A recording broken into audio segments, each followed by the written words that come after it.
The morning sun streamed through the large windows of Tech World Electronics, casting bright rectangles across the polished floor. Lisa Chen had been managing this store for 3 years now, and she took pride in keeping everything running smoothly. The store was busy for a Tuesday morning, with customers browsing the latest gadgets and asking questions about phone upgrades. Lisa was organizing some paperwork behind the counter when she noticed a young boy walking into the smartphone section. He looked to be around 14 years old, wearing a clean white hoodie and dark jeans. His backpack was slung over one shoulder, and he moved quietly between the display tables. At first, Lisa didn't think much of it. Kids came into the store all the time, usually with their parents or just looking around after school. But something about this boy caught her attention. Maybe it was the way he kept glancing around, or how he seemed to be alone on a school day.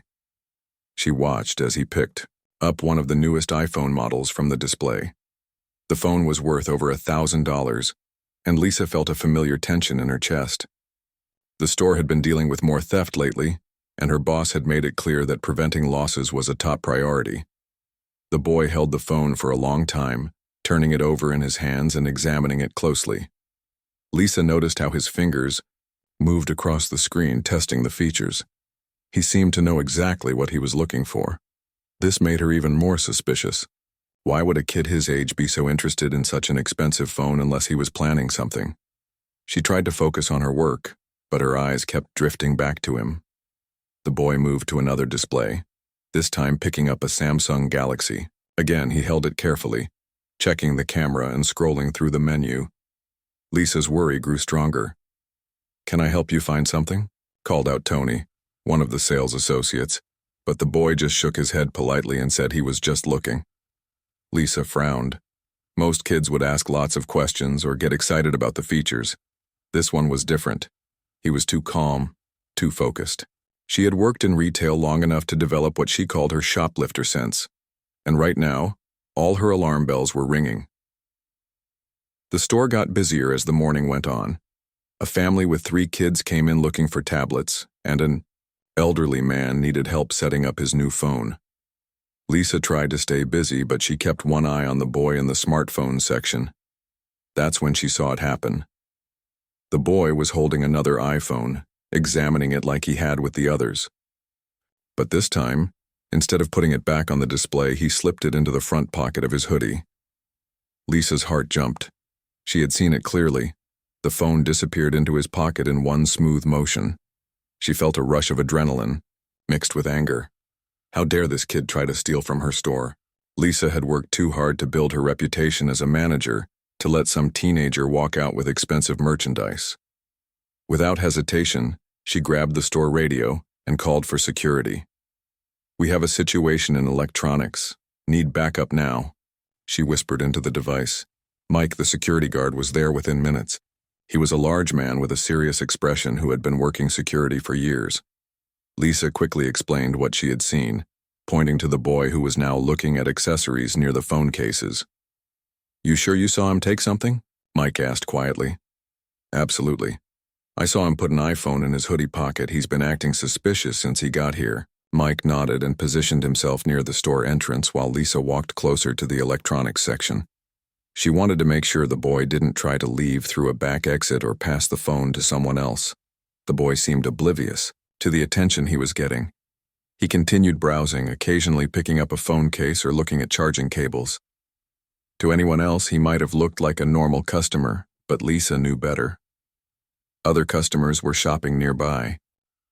A woman comparing tablet prices, a man asking about wireless earbuds, and a couple debating between 2 different phone models.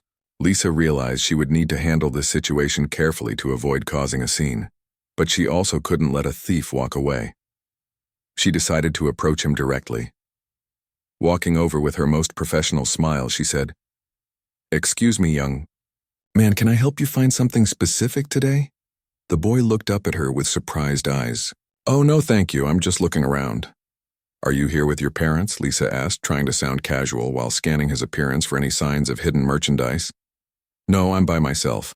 I was just checking out the new phones." Lisa's suspicion grew stronger. What teenager comes to an electronics store alone on a school day just to Check-out phones worth thousands of dollars.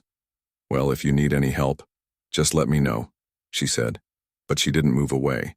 Instead, she positioned herself where she could watch his every move. The boy seemed to sense something was wrong.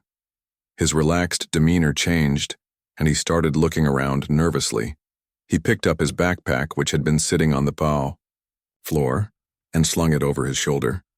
That movement made Lisa's decision for her. He was getting ready to leave, and she couldn't let him walk out with stolen merchandise. "Excuse me?" she said loudly, her voice carrying across the store section. "I need you to stop right there." The boy froze, confusion clear on his face. Other customers turned to look at what was happening. "I saw you take something from our display," Lisa continued, her voice firm and authoritative. "I'm going to need you to empty your pockets." The boy's eyes went wide with shock. "What? I didn't take anything." "Sir, I clearly saw you put an iPhone in your hoodie pocket. Please don't make this harder than it needs to be." By now, several customers had stopped their shopping to watch the confrontation. The boy looked around at all the faces staring at him, and Lisa could see panic starting to set in. "There's been a mistake," the boy said, his voice shaking slightly. "I didn't steal anything, I was just looking at the phones." But Lisa had made up her mind. She had seen what she had seen, and she wasn't going to be fooled by an innocent act. In her experience, thieves always denied everything, even when caught red-handed. "Mike," she called to the security guard. "Can you please come over here?" The large security guard approached, and the situation suddenly felt much more serious. Other customers were now openly staring, some pulling out their phones to record what was happening. The boy looked from Lisa to Mike and back again, his hands trembling slightly as the reality of the situation began to sink in. The electronics store had suddenly become very quiet, except for the sound of worried whispers from customers who had stopped shopping to watch what was happening. The 14-year-old boy stood frozen in place, looking back and forth between Lisa, the store manager, and Mike, the security guard who now towered over him. "Please, there's been a misunderstanding," the boy said, his voice cracking with nervousness. "I really didn't take anything." Lisa crossed her arms and shook her head firmly. "I know what I saw. You put one of our iPhones in your pocket. Now please just cooperate and this will all be over quickly." The boy's hands were visibly shaking now. He reached into his hoodie pocket and pulled out a phone, holding it up for everyone to see. "This is my phone. See? It's not even the same model as the ones you have on display." Lisa looked at the phone in his hand. It was definitely older and had a cracked screen protector, nothing like the brand new devices in their store. For a moment, doubt crept into her mind, but she pushed it away. Thieves were clever these days. Maybe he had switched phones somehow or hidden the stolen one somewhere else. "That doesn't prove anything," Lisa said, though she sounded less certain than before. "You could have hidden the other phone somewhere else, Mike. I think we should call the police." The boy's eyes went wide with fear. "The police? Please, you don't understand. I really didn't steal anything. Can't you just check your cameras?" Mike pulled out his radio to contact the police, but before he could make the call, more customers had gathered around them. A middle-aged woman with her teenage daughter stepped closer. "Excuse me," the woman said to Lisa, "but I've been shopping here for the past 20 minutes and I saw this young man the whole time. He was just looking at phones like any other customer." The teenage daughter nodded in agreement. "Yeah, he wasn't acting weird or anything. He was just checking out the displays." Lisa felt a flush of anger. These customers didn't understand how retail theft worked. Shoplifters were often very good at appearing normal while they stole merchandise. "I appreciate your input," Lisa said stiffly, "but I know what I saw. This young man put one of our phones in his pocket." An older man who had been looking at tablets spoke up. "I was standing right next to the phone display for 10 minutes and I didn't see him take anything." The boy looked at these customers with gratitude and relief. "Thank you," he said quietly. "I really was just looking around." But Lisa was becoming more frustrated by the minute. She felt like her authority was being challenged in front of everyone, and her certainty about what she had seen was being questioned. In her mind, she was protecting her store from theft, and these well-meaning customers were interfering with justice. "Look," she said firmly, "I've been managing this store for 3 years. I know the difference between a customer and a shoplifter. This boy was acting suspiciously from the moment he walked in. How was he acting suspiciously? Asked the woman with the teenage daughter. Lisa paused. When she thought about it, the boy had been quiet and polite. He hadn't been looking around nervously or acting jumpy like some shoplifters did. But something had felt wrong to her.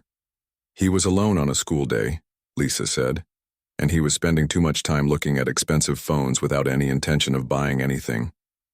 Several customers looked uncomfortable with this explanation. The teenage girl spoke up again. I come here after school all the time just to look at stuff. That doesn't make me a thief. The boy's voice was stronger now, encouraged by the support from other customers. I have a day off from school today. It's a teacher planning day. I live just 2 blocks away and I walk by this store all the time.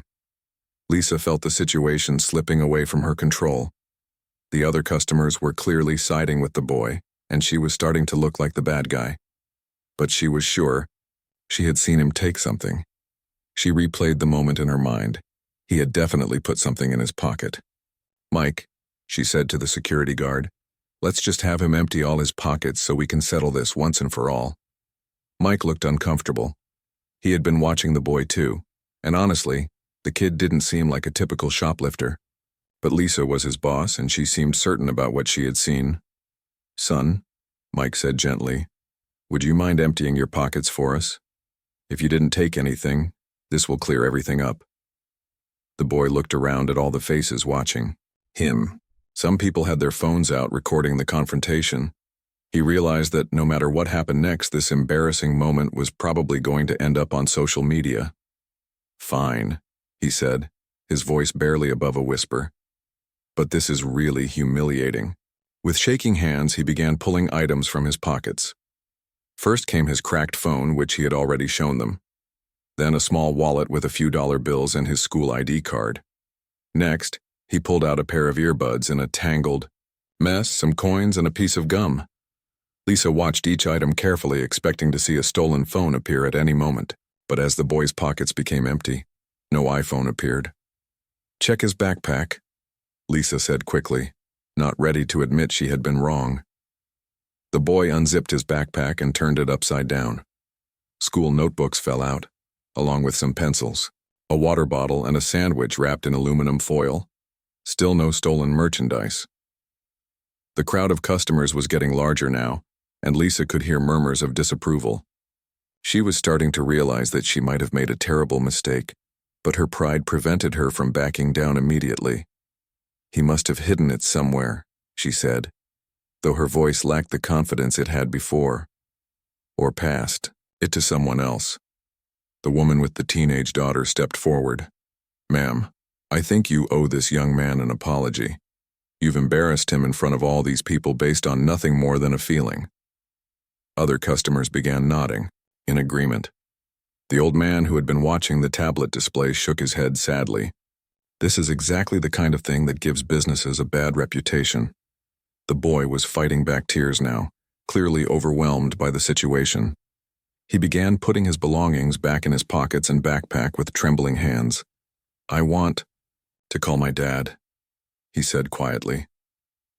Lisa felt a knot forming in her stomach. Parents getting involved would make this situation much more complicated, especially if she had been wrong about the theft. That's not necessary, she said quickly. We can handle this here. But the boy had already pulled out his phone and was dialing a number. Dad, he said when someone answered. Can you come to Tech World Electronics on Main Street? There's been a problem. Lisa could hear a man's voice on the other end of the phone, though she couldn't make out the words. The boy explained what had happened, his voice getting stronger as he talked to his father. He'll be here in 15 minutes, the boy said after hanging up. Mike looked at Lisa with concern. Maybe we should wait for the father to get here before we do anything else. Lisa nodded reluctantly, but inside she was panicking. She was now almost certain that she had been wrong about seeing the boy steal something, but she had gone too far to back down easily. The situation had escalated beyond her control, and now she would have to face an angry parent on top of everything else. The customers who had witnessed the confrontation were taking pictures and videos with their phones, and Lisa realized that this incident was probably already being shared online. Her reputation as a store manager, and possibly the store's reputation as well, could be seriously damaged. As they waited for the boy's father to arrive, the tension in the store was thick enough to cut with a knife. 15 minutes felt like an hour in the tense atmosphere of Tech World Electronics. The crowd of customers had grown larger, with some people staying just to see how the situation would unfold. Lisa paced nervously behind the counter while Mike stood near the boy, who sat quietly on a chair someone had brought over for him. The boy kept checking his phone, obviously waiting anxiously for his father to arrive. His earlier panic had been replaced by a quiet determination, as if knowing his dad was coming had given him strength. Lisa was starting to feel sick to her stomach. The more time passed, the more certain she became that she had made a horrible mistake. But she had accused this boy so publicly and with such confidence that admitting error now would be devastating to her reputation. Several customers had left the store, clearly uncomfortable with what they had witnessed. Others remained, some openly expressing their disapproval of how the situation had been handled. "This is ridiculous," said the woman with the teenage daughter. "That poor kid has been through enough." The old man who had defended the boy earlier was now talking to other customers about filing complaints with corporate headquarters. "I've been shopping here for years," he said loudly enough for Lisa to hear, "but I don't think I'll be coming back after this." Then, through the large front windows, everyone saw a black BMW pull into the parking lot. The car was clean and expensive looking, and when the driver stepped out, several people took notice.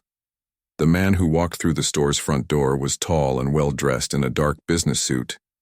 He had the kind of confident bearing that suggested he was used to being in charge of important situations. His face was set in a serious expression, but his eyes immediately found his son and softened with concern. "Dad," the boy called out, relief obvious in his voice. The man walked directly to his son, placing a protective hand on the boy's shoulder. "Are you okay?" he asked gently. "I'm fine, Dad. But they think I stole something, and I didn't." The father's jaw tightened as he looked around at the crowd of people watching them. His eyes settled on Lisa, and when he spoke, his voice was calm but carried unmistakable authority. "I'm Dr. David Washington," he said, extending his hand to Lisa. "I believe you're the manager who accused my son of theft?" Lisa felt her heart skip a beat as she shook his hand. Something about the way he introduced himself made her realize this was not going to be a simple conversation with an upset parent. "I'm Lisa Chen, the store manager," she replied, trying to keep her voice steady. "There seems to have been some confusion." Dr. Washington raised an eyebrow. "Confusion? From what my son told me, you publicly accused him of stealing, had security, detained him and threatened to call the police. That doesn't sound like confusion to me." The doctor's voice remained calm and professional, but there was steel underneath it. Lisa had dealt with angry customers before, but this man was different. He spoke with the quiet confidence of someone who was used to being taken seriously. "I saw your son put something in his pocket," Lisa said, though her words sounded weak, even to her own ears. "I was just trying to protect store property." "And what exactly did you find when you searched him?" Dr. Washington asked. Lisa's face reddened. "Well, nothing. But sometimes thieves hide merchandise or pass it to accomplices." Dr. Washington looked around at the crowd of customers, many of whom were still recording with their phones. "So you have no evidence that my son took anything, but you decided to publicly humiliate him anyway?" "Sir, I was just doing my job," Lisa said defensively. "Your job is to treat customers with respect and dignity," Dr. Washington replied firmly, "not to make accusations based on assumptions and prejudices." Mike, the security guard, stepped forward uncomfortably. "Dr. Washington, I think there might have been a misunderstanding here." Dr. Washington turned to look at Mike with interest. "You know who I am?" Mike nodded. "Yes, sir. You operated on my uncle last year at City General Hospital. Saved his life when he had that heart attack." A murmur went through the crowd as people began to realize they were dealing with someone important. Lisa felt her stomach drop even further as she started to understand the magnitude of her mistake. Dr. Washington nodded at Mike. "I'm glad your uncle recovered well. Now, can you tell me exactly what happened here today?" Mike looked nervously between Dr. Washington and Lisa. Well, sir, Ms. Chen said she saw your son take something from the display. But when we searched him, we didn't find any stolen merchandise. And yet you continued to detain him? Ms. Chen thought maybe he had hidden the item somewhere else. Dr. Washington's expression grew colder. So, based on no evidence whatsoever, you decided my 14-year-old son was lying? Lisa tried to regain control of the situation. Dr. Washington, I understand you're upset, but we have to be careful about theft in retail stores. Your son was acting suspiciously. Suspiciously how? Dr. Washington asked sharply. Lisa struggled to find a good answer. He was alone on a school day, and he was spending a lot of time looking at expensive phones. Dr. Washington stared at her for a long moment. So, because my son had a day off from school and was interested in technology, you assumed he was a criminal? Several customers in the crowd made sounds of disapproval. The woman with the teenage daughter spoke up. Doctor, I saw the whole thing. Your son wasn't doing anything wrong. He was just looking at phones like any other customer. Dr. Washington thanked the woman with a nod, then turned back to Lisa. I'd like to see your security footage of this alleged theft. Lisa's heart sank. She had been hoping to avoid involving the security cameras because she was no longer sure what they would show. The camera, well, they might not have captured the exact angle. Let's find out, Dr. Washington said firmly. I think we all deserve to see what really happened. Mike looked at Lisa uncertainly. Should I get the footage? Dr. Washington answered before Lisa could speak. Yes, I think that would be very helpful. As Mike went to retrieve the security footage, Dr. Washington put his arm around his son. I'm proud of how you handled yourself, he said quietly. You stayed calm and told the truth even when it was scary. The boy leaned into his father's embrace, clearly relieved to have someone fighting for him. Lisa watched this tender moment between father and son and felt ashamed of what she had put them through. She was beginning to realize that her actions had been driven by something deeper than just store security concerns. When Mike returned with a tablet showing the security footage, everyone crowded around to watch. The video clearly showed the boy browsing the phone displays, picking up devices to examine them and putting them back where they belonged. At no point did he put anything in his pockets except his own phone. The silence that followed was deafening. Dr. Washington looked directly at Lisa. So tell me again about what you saw my son steal. Lisa's face was burning with embarrassment and shame. She realized there was no way to avoid the truth any longer. The evidence was right there on the screen for everyone to see. I was wrong, she said quietly. I'm sorry. But Dr. Washington wasn't finished. Ms. Chen, I need you to understand something. My son is an honor student who has never been in trouble in his life. Today you treated him like a criminal based on nothing but your assumptions. Do you understand how damaging that can be to a young person? Lisa nodded miserably, unable to meet his eyes. This isn't just about an apology, Dr. Washington continued. This is about understanding why this happened and making sure it never happens again. The silence in tech world electronics was heavy as everyone processed what they had just seen on the security footage. Lisa stood there feeling smaller by the minute, realizing that her certainty about what she had witnessed was completely wrong. The video clearly showed Dr. Washington's son doing nothing more than browsing like any other customer. One of the store employees, Jennifer, who had been watching from behind the customer service desk, suddenly stepped forward. She looked nervous but determined to speak up. Dr. Washington, she said hesitantly. I think I know you. Dr. Washington turned to look at her with mild curiosity. Oh? Jennifer's voice got stronger as she continued. You probably don't remember me, but you saved my grandmother's life 2 years ago. She had emergency heart surgery at City General, and you worked on her for 8 hours straight. The whole family was told to prepare for the worst, but you didn't give up. Dr. Washington's expression softened. Mrs. Rodriguez, is that your grandmother? Jennifer nodded, tears forming in her eyes. Yes, she's doing great now. She talks about you all the time. She calls you her guardian angel. A murmur went through the crowd as more people began to understand exactly who Dr. Washington was. Lisa felt her stomach turn as she realized she had not only falsely accused an innocent teenager, but that teenager was the son of one of the city's most respected doctors. Mike, the security guard, stepped forward again. "Dr. Washington, I had no idea this was your son when this all started. If I had known—" "That shouldn't matter," Dr. Washington interrupted firmly but not unkindly. "Every child deserves to be treated with dignity and respect, regardless of who their parents are." An elderly woman who had been quietly watching the whole situation spoke up from the crowd. "Excuse me, doctor, but are you the heart surgeon who operated on my neighbor's little boy last month? The one who had the birth defect?" Dr. Washington nodded modestly. "If you're talking about the pediatric heart surgery, yes, that was part of my team's work." "That family said you were a miracle worker," the woman continued. "That little boy is running around playing soccer now because of you." Lisa was beginning to feel dizzy as she realized how badly she had misjudged the situation. Here was a man who dedicated his life to saving others, and she had treated his son like a common criminal. Dr. Washington seemed uncomfortable with all the attention being focused on his medical career. "I appreciate the kind words, but right. Now I'm just here as a father who wants to understand why his son was treated so poorly." He turned back to Lisa with a serious expression. "Ms. Chen, I want you to walk me through exactly what you thought you saw, because the security footage shows something very different from what you described."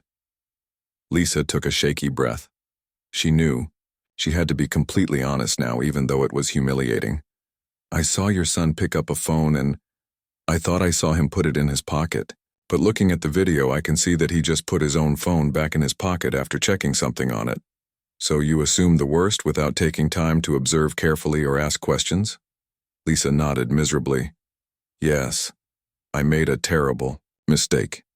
Dr. Washington looked around at all the customers who were still watching and recording. "Do you understand the impact of what happened here today? My son was publicly humiliated in front of dozens of people.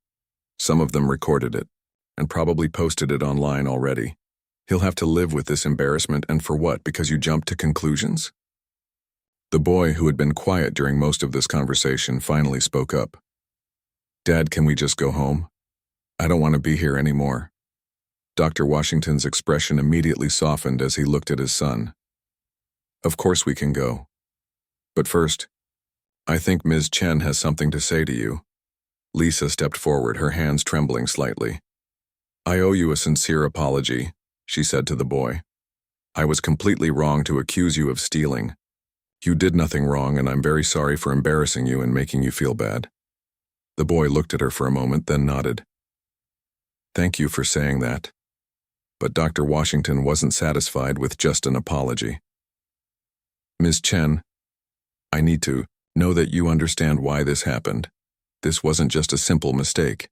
Lisa looked confused. "I'm not sure what you mean." "Think about it," Dr. Washington said patiently. "You had customers of all ages in your store today. Did you watch any of the other young people as closely as you watched my son?" Lisa thought about it and realized he was right. There had been other teenagers in the store, including the girl who was with her mother. She hadn't paid special attention to any of them. "Be honest with yourself and with us," Dr. Washington continued. "What was different about my son that made you suspicious?" The question hung in the air as Lisa struggled with the uncomfortable truth.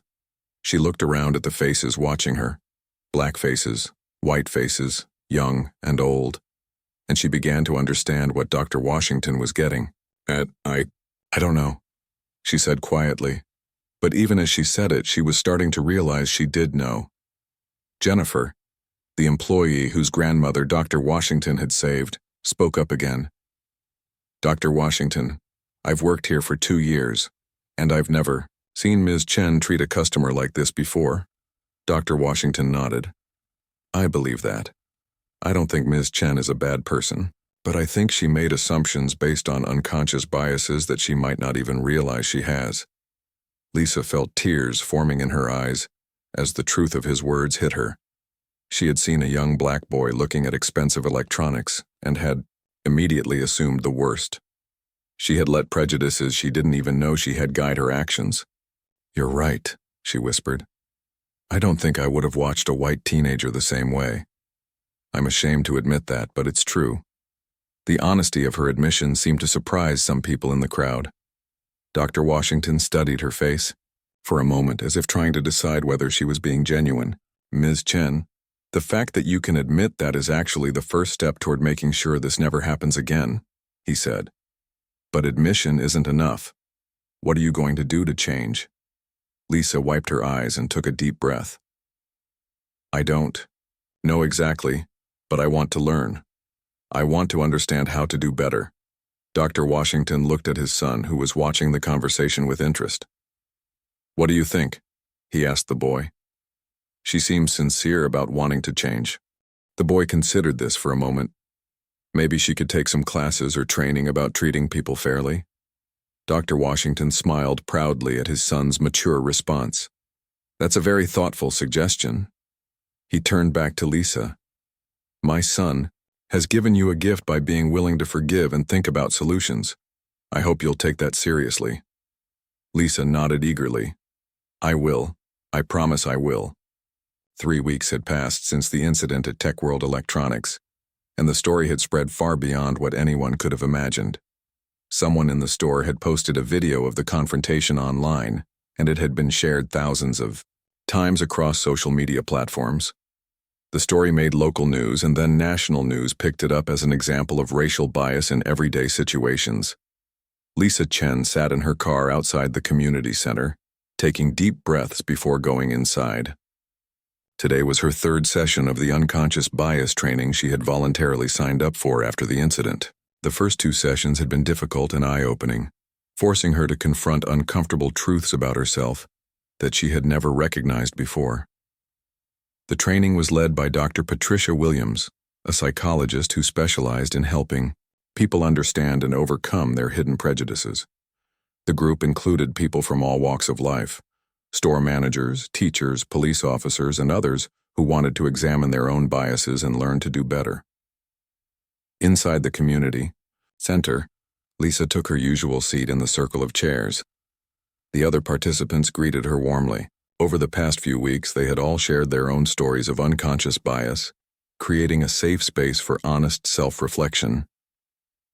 "How has everyone been doing with their awareness exercises this week?" Dr. Williams asked as the session began. Lisa raised her hand. "I've been practicing what we talked about, really paying attention to my first reactions when I see people. It's been shocking to realize how many assumptions I make without even thinking about it." An older white man named Robert, who was a retired teacher, nodded in agreement. "I've been doing the same thing. I never realized how often I made judgments based on appearance. It's embarrassing, but I'm grateful to be learning about it now." Dr. Williams smiled encouragingly. "That awareness is the most important first step." "Lisa, how have things been at work?" Lisa sighed. "Well, the corporate office made some big changes after the incident went viral. We all had to take sensitivity training, and they've implemented new policies about how to handle suspected theft. We can't approach customers anymore without clear evidence and supervisor approval." "How do you feel about those changes?" Dr. Williams asked. "Honestly, at first I was defensive about it. I felt like I was being punished. But now I understand that these policies protect both customers and employees. They prevent situations like what happened with Dr. Washington's son." Meanwhile, across town at City General Hospital, Dr. Washington was finishing up his rounds when his colleague, Dr. Jennifer Martinez, approached him in the hallway. "David, I saw that article about you and your son in the newspaper yesterday," she said. "I had no idea you were handling the situation so publicly." Dr. Washington paused in reviewing a patient chart. "It wasn't really my choice for it to become public. Someone recorded the whole thing and posted it online, but I'm glad it started conversations. How is your son dealing with all the attention?" "Better than I expected, actually. He's been invited to speak at a few schools about his experience. He's turning it into something positive." That afternoon, Dr. Washington's son, Timothy, was indeed at Roosevelt Middle School, talking to a group of 8th graders about prejudice and how to handle unfair treatment. "The hardest part wasn't being accused of stealing," Timothy told the students. It was feeling like no one would believe me just because of how I looked. But then I realized that other people's assumptions don't define who I am. A girl in the front row raised her hand. Were you angry at the lady who accused you? Timothy thought about the question carefully. I was hurt and embarrassed, but I wasn't really angry, especially after she apologized and seemed to really want to change. My dad taught me that people can learn and grow if they're willing to be honest about their mistakes. A boy in the back called out, "Did you want her to get fired?" "No," Timothy said firmly. "That wouldn't have helped anyone learn anything. What I wanted was for her to understand why what she did was wrong, so it wouldn't happen to other kids." After his presentation, Timothy was approached by Ms. Rodriguez, a counselor at the school. "You handled that beautifully," she said. "You're helping these kids understand how to respond to injustice with dignity and wisdom." Timothy smiled. "My dad always says that how we respond to unfairness is what really matters. Getting angry or wanting revenge doesn't change anything, but education and understanding can prevent it from happening again." Back at the community center, Lisa's training session was coming to an end. Dr. Williams had just finished leading the group through an exercise about recognizing bias in everyday situations. "Before we wrap up today, I want to share some news with you all," Dr. Williams said. "Lisa has asked if she can do something special to demonstrate her commitment to change." Lisa stood up nervously. "I've been in touch with Dr. Washington and his son Timothy. I asked if I could make a donation to a scholarship fund in Timothy's name for kids who want to study medicine.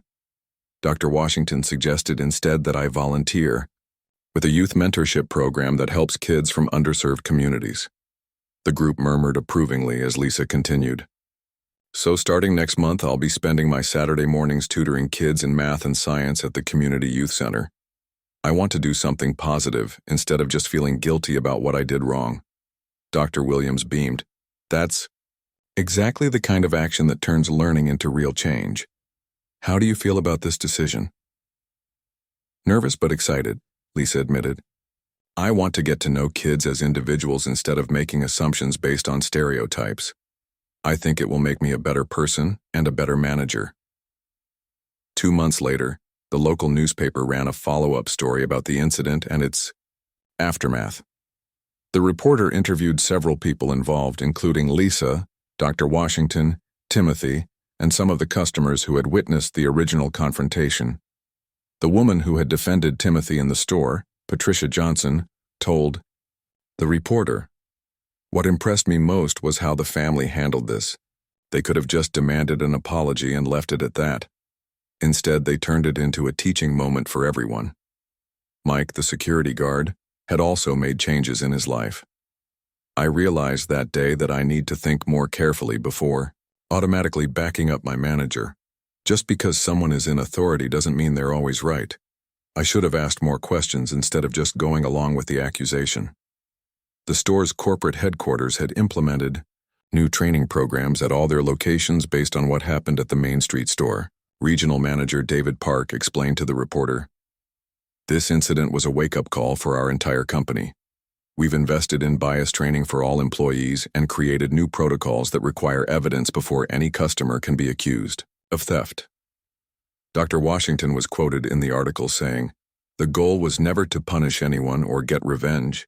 It was to help people understand how unconscious bias affects real families. I'm proud that my son's difficult experience has led to positive changes that will help other young people."